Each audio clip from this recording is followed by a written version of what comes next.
Eu não sei se você tem ou ainda tem o hábito de anotar e escrever as coisas. Eu tenho este hábito há muitos anos. Por exemplo, se eu estiver ouvindo uma pregação de um outro pastor, e aquele pastor fala algo que mexe comigo, eu anoto uma frase, às vezes um texto inteiro, anoto um versículo.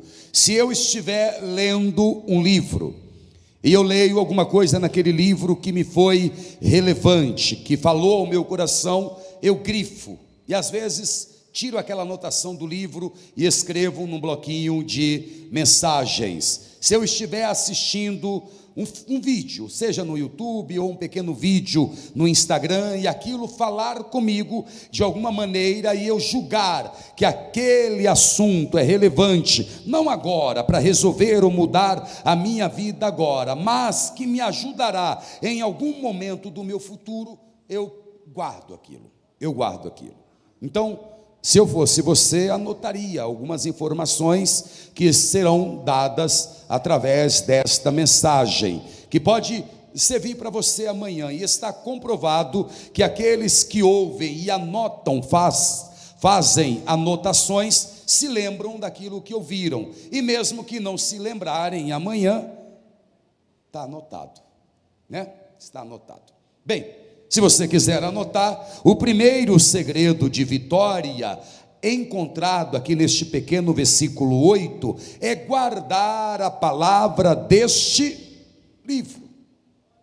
É guardar, é aprender as palavras deste livro. Porque quando você guarda a palavra, você tem autoridade para reivindicar, você terá legitimidade e autoridade para reivindicar as promessas feitas por Deus nesta palavra.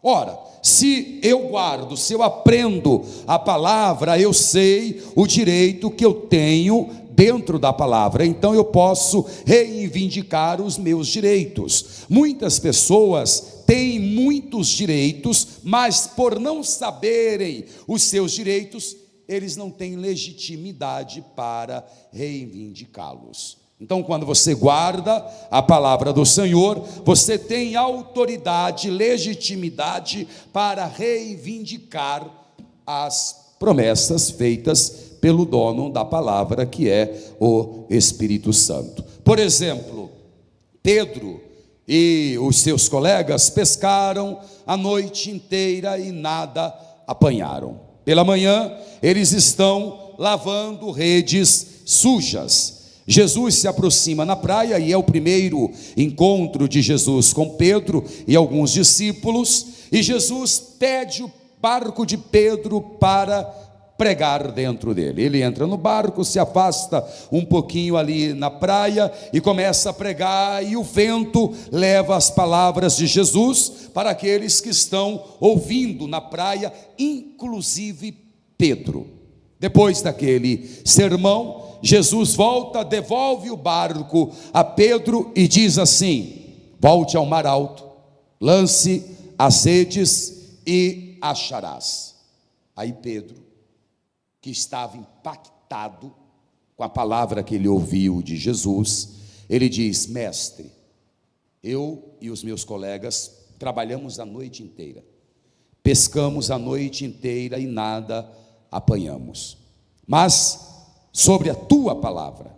Eu vou interromper o vídeo apenas um instante e vou pedir encarecidamente a você, porque para você não custa nada, mas para o canal vai ajudar muito, para que você curta esse vídeo, comente e compartilhe, e também se inscreva. Vamos lá, não custa nada, mas para o canal vai ajudar bastante. E aí o YouTube vai entender que esse assunto é um assunto relevante e vai indicar para mais pessoas. Muito obrigado.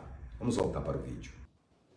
Porque tu mandas, sob tua direção eu lançarei a rede. Por que que Pedro está agora, depois de ter passado a noite inteira pescando e nada apanhar, e nada tido, e não ter pego nada, agora ele está retornando ao mar alto em um horário que o mar não dá peixe, e ele está tendo sucesso?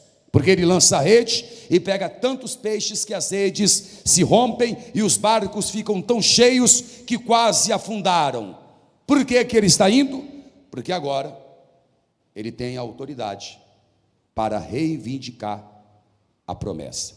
Ele creu na palavra, ele guardou a palavra de Jesus. Viveu um homem, se tornou rei em Judá.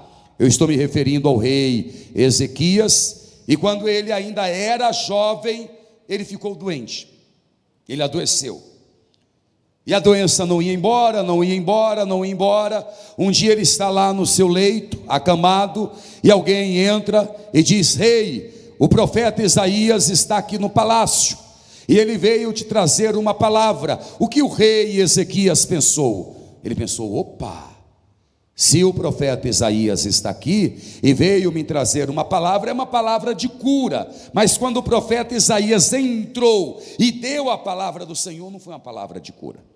O profeta Isaías disse assim: põe a tua casa em ordem, porque certamente morrerás e não viverás. Quando ele ouve a sentença, o rei Ezequias ouve a sentença, ele se vira para a parede e ele ora ao Senhor, dizendo: Senhor, lembra-te que eu fiz o que era reto diante dos teus olhos. E o que o rei Ezequias fez que era reto diante dos olhos de Deus? Quando ele começou a reinar, Judá estava entregue à idolatria. A palavra de Deus não era mais pregada em Judá. Então, quando ele assume o trono, a primeira providência dele foi mandar tirar os ídolos, as imagens de escultura que o rei anterior havia colocado dentro do templo. E logo depois ele mandou trazer levitas e sacerdotes e estabeleceu novamente o culto, a pregação da palavra de Deus em Judá. Em outras palavras, o rei Ezequias não apenas guardava a palavra, como trouxe a palavra de volta a Judá. Quando ele se vira para a parede e ele ora dizendo: Senhor, lembra-te que eu tenho feito a tua vontade e guardado a tua palavra. O rei, ao fazer esta oração, moveu o coração de Deus, e Deus mandou o profeta Isaías, que ainda estava no palácio. Olha quanto tempo demorou para a resposta à oração.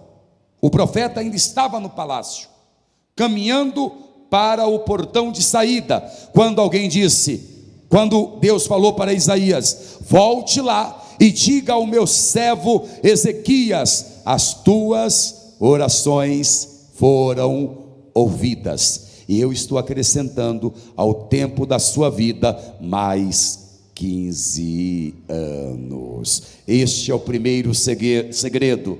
Guarde as palavras deste livro.